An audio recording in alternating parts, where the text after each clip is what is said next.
ariko noneho uyu muntu nta Bibiliya Yesu yazuye umwana wa Yefuta Yesu wa Yefuta sorry akabazaga kati Yesu yazuye umwana wa Yayiro Yesu yavuye i Betelehemu yazuye umwana wa Lazaro Yesu yazuye Lazaro Yesu yazuye umwana wa Yayiro reka katwakavuyeho ajya urutwaje Yesu yazuye umwana wande Yesu yazuye umwana wa Yayiro Yesu yazuye umwana wa Yefuta Yesu ninde yakweho igituro ninde yakweho igituro ari kumuzura igituro aravuga ngo Yakobo akimara guhindurirwa izina yiswe nde Yakobo twagisimbutse icyo Yakobo muri Bibiliya Yakobo ni babiri hari Yakobo na Esau uriya wize umugisha wa Esau hakaba na Yakobo ni bari intumwa ya Yesu Kristo ntabwo ndi kuvuga intumwa Yakobo uriya wariganyije Esau ninde umuriganya ubwo ni ubusobanuro bwa Yakobo yiswe irihe zina yiswe irihe zina mbari beura yiswe irihe zina Yakobo isirindi zina se yahinduriwe izina yise ahindurirwa izina akarwa k'ipati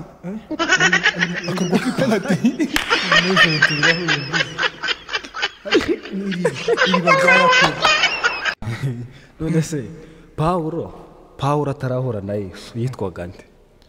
Pawulo atarahura na Yesu yitwaga nde Pawulo atarahura na Yesu yumvishije yagiye ahantu ngo yumvishwe bamwitaga Pawulo atarahura na Yesu harya niho yigaga nibwo yari akiri mu ishuri yiga oya Pawulo atarahura na Yesu Pawulo uzuri atarahura na Yesu yari umucuruzi yitwaga ari umucuruzi Pawulo atarahura na Yesu Pawulo yari umucuruzi Pawulo atarahura na Yesu yitwaga nde yitwaga Sawuli sibyo Sawuli yari umwami ni Sawuli undenganyiriza iki Pawulo yari umwami Pawulo yaraziranye n'umwami ese Pawulo yitwaga gute wa Pawulo tumuveho Pawulo ntabwo nje ko ari Sawuli none se nta kintu dushaka kumuvugaho ninde wishe intare si Daniel Daniel so ari kumwe na mu ntare akica intare mu rwobo rw'intare hako muza musoma ntabwo Daniel man ninde wishe intare ni Yona yanizwe n'urufi wamuje n'umuntu utazi ninde wishe intare ni Daniel ni Samusoni none se ninde washutswe na Delila n'undi ni Samusoni undi ni Samusoni washutswe na Delila uri seriye oya washutswe na Delila Samusoni siwe wari ufite imisatsi myinshi ni Samusoni muze mumenya ibintu byo muri Bibiliya Yakobo akimara guhindurirwa izina yiswe nde Yakobo twagisimbutse icyo Yakobo muri Bibiliya Yakobo ni babiri hari Yakobo na Esau uriya wize umugisha wa Esau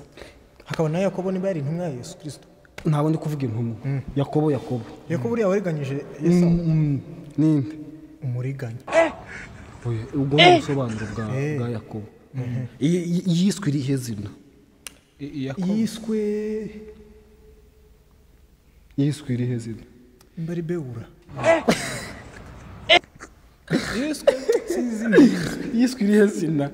Yakobo isirindi zina se yahinduriwe izina yise ahindurirwa izina akarwa k'ipati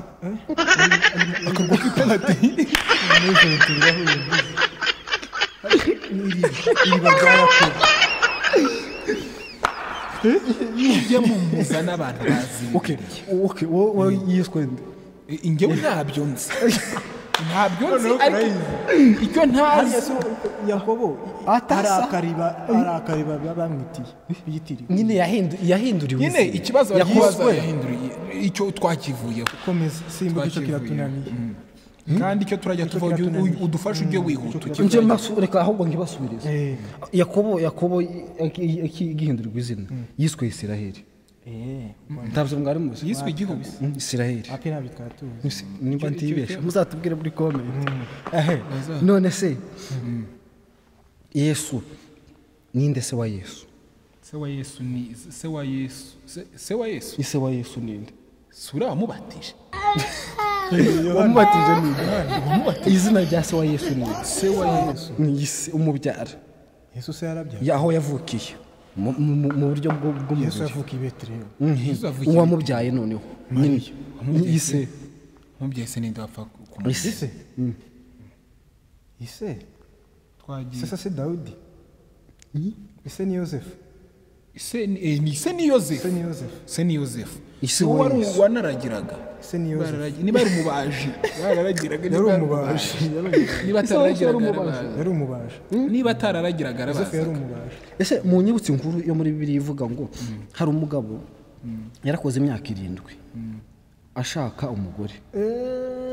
arakora imyaka 7 yashakaga abagore mu bakobwa yaragiye gushaka yari mu mutoya kamwe n'umukuru yakoze imyaka 7 agiye gushaka ko bamusabaga aravuga ngo iwabo w'umukobwa aramubwira ati ntago twatanga umutoya umukuru agihari akora imyaka 7 atwara umutoya arongera akora 7 atwara umukuru uwo yitwa nde uwo si wa mwana wa Yefta inde nyine uwo ninde uwo ni wa mwana wa Yefta yitwa nde se Yesu yazuye Yesu yazuye umwana wa Yayiro Yesu yazuye umwana wa Lazaro Yesu yazuye umwana wa Yayiro wande ariko na uyu muntu Yesu yazuye umwana wa Yayiro Yesu yazuye umwana wa Yefta Yesu wa Yefta sorry akabazaga kati Yesu yazuye umwana wa Yayiro Yesu yavuye i Betelehemu yazuye umwana wa Lazaro Yesu yazuye Lazaro Yesu yazuye umwana wa Yayiro reka katwakavuyeho ajya uri twaje Yesu yazuye umwana wande Yesu yazuye umwana wa Yayiro Yesu yazuye umwana wa Yefta Yesu ninde yakweho igituro ninde yakweho igituro ari kumuzura igituro aravuga ngo kanaka ni Yayiro oya ni umwana wa Yayiro umwana wa Yayiro si Yefta umwana wa Yayiro oya Mana ari kutubaza ibintu bikomeye kandi twebwe abantu twebwe ntabwo twasomye cyane umwana wa Yayiro ni Yefta umwana wa Yayiro sura bavuze ngo warirenga ubusugi bwe sitse ukuntu bajya bivuga muri Bibiliya umwana wa Yayiro ni Yefta nge nababajije Yefta yari umukozi w'Imana Yayiro yari umukozi wa Satani Yayiro yari umwana wa Yefta oya Yayiro Yesu yazuye umwana wa Yayiro Yesu yazuye umwana wa Yayiro aho ndabyemera aho ni sawa aho tujya tubyica abantu baratwihangana muri comment ntabwo batubwira bwo ntabwo tuzibira cyane ntabwo twasomye ariko nyine muri comment ukize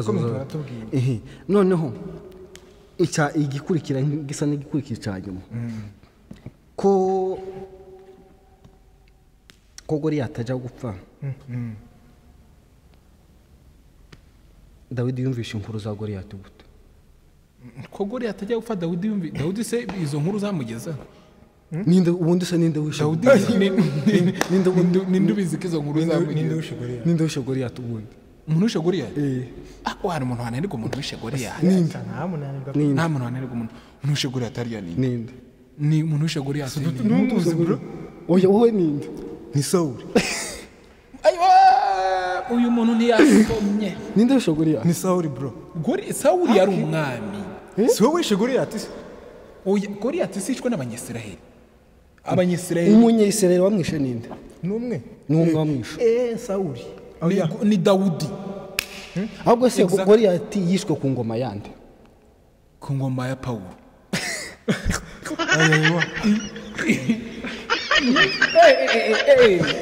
ku ngoma yishwe ku ngoma yande bazubwira ingoma zabaye yishwe umenye ingoma harya Sawuli yishwe ku ngoma yande ngende kuvuga Sawuli Goliath yishwe ku ngoma ya Dawudi oya Dawudi niwe wamwishe ku ngoma yande Goliath yishwe ku ngoma yande ntabwo ari ingoma ngewe nta ngoma nzi yari ingoma ibintu bijyanye n'umwami Nebukadinezari n'ingoma wapi kabisa ntabyo nzi ese niko ngo nebukake Nebukadinezari se wari umuhanuzi uyu ndabyo cyabananiye ngira ngo ni ku ngoma ya Sawuli ingoma ndakeka ko ari ku ngoma ya Sawuli ugerageza tubaze ibintu none se Yesu yari ari kugenda nimba yaravuye sinzo yaragiye ageze ahantu yasanganiwe n'abantu benshi agera ahantu asanga umuntu mu giti hejuru aramubwira ngo ururuka uyu munsi ngo ntarayo yasanzeho Zakayo uyu nta Bibiliya ni Zakayo yasanzeho Zakayo ni naho Yesu amubwira ngo Zakayo ururuka ndarari ninjye wari wabivuze winyiganza Zakayo bari bamuzi kuki Zakayo bari bamuzi nk'umucuruzi oya Zakayo bari bamuzi nk'iki Zakayo yari umukoresha w'ikoro excellent kabisa yari umukoresha yari umukoresha w'ikoro hanyuma Yesu ari kugenda mu kivunge cy'abantu benshi hari umugore wamukozeho ura mugore ni Maria Magdalena ni Maria Magdalena cyane ni Maria Magdalena so bahure mu muhanda akamubwira ngo amuhe amazi oya umugore wakoze kuri Yesu ntabwo nta zina ryiwe nta zina bajya bavuga muri Bibiliya ntabwo wamumeshoninga abantu baza kutubwira hari ariko nta zina bajya yararwaye tu ariko nta zina bavuze ntibigeze bamumeshoninga bavuze izina rye nawe nta zina okay abashiki ba Lazaro ni bande babiri bashiki ba Lazaro agira abashiki babiri umwe yari inshuti ya Yesu wako bose bari inshuti za Yesu bashiki ba Lazaro umwe yari Maria Magdalena uwundi Maria mwene ndi Maria mwene Yuferi mwene ndi Maria mwene yewe Maria nawe yari Maria ntabwo yari Maria Magdalena niba na Maria Zefaniya niba ari na Maria Zefaniya simbeze mfuye kwivugira ariko ibyo byo icyo ntabwo tukizi no comment no comment ikibazo kiri bubajane kuri token umuntu ndi bwishyure token indango ni nk'icyanyu ntabwo ni cyane token imani uratubaje uteje abantu ntako oya abantu nge bari bazi ko nzi ibintu bya Bibiliya sha bihangana nta muntu ese Yesu yatangiye umurimo afite imyaka ingahe 12 Yesu yatangiye umurimo afite imyaka ingahe imyaka 7 Yesu nijye yari yajaga mu rusengero mama yataha yari afite imyaka 12 mpa token yayo 12 mbwo yatangiye gukora 12 gute ndabizi 12 urabizi neza ko 12 ni 12 yego ndango tubaza ikibazo cyanyuma tugende watwara ikibazo cyanyuma ibi bibazo waduhasi ikibazo cyanyuma nuko nyine twagize ikibazo imvura ikagwa tugahindura ikibazo cyanyuma kirabaza ngo ni ibihe bitabo bibiri mvuze bibiri token imani ya 500 niyo bitabo bibiri byabaga byakuwe mu bitabo byo muri Bibiliya byabagamo mu bitabo barabisiba babikuramo ikibazo tubaza hari biruduwe token yacu ngico hari ibitabo basibye muri Bibiliya mutubwire mu comment nese ibintu basibye murabizi ariko ntabyo tuzi kandi barabisibye oya harimo ibitabo basibye mundi bitabo basibye nitwemere no kubivuga nta bitabo bigeze batemere kubivuga oya nta bitabo basibye bari ibitabo zabaga muri Bibiliya barabisiba kuko no kujya tutarya token yiwe basomye kera twebwe se uri igihe gito ku byo utazi ibitabo byabaga muri Bibiliya barabisiba okay usubundi kuri ibyo ngibyo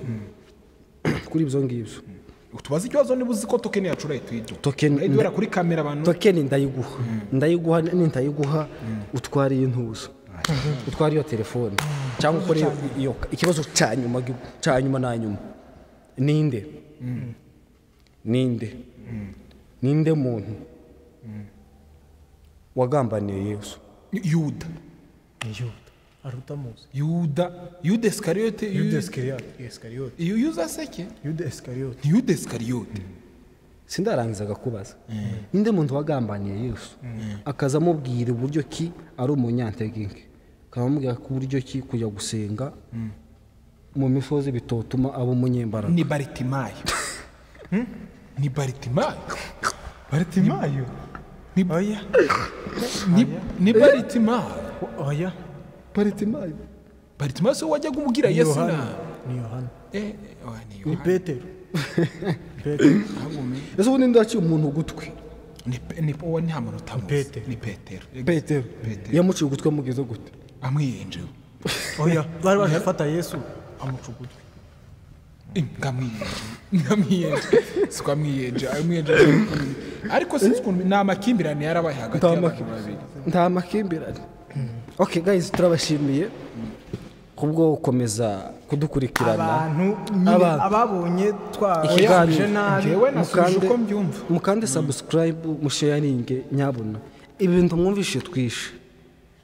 mudukore ka correction mu comment murabezemerewe kandi topic yindi wumva bakorira batubwiye muri comment hano nzoza nasomye bro nukuzaza nasomye ku buryo ibintu bya Bibiliya azabivemo tuze no mu buzima bwo hanze busanzwe kuko ngewe ntago ndi evangeliste sindi pasteur sindi akobera ni ibintu ugomba kumenya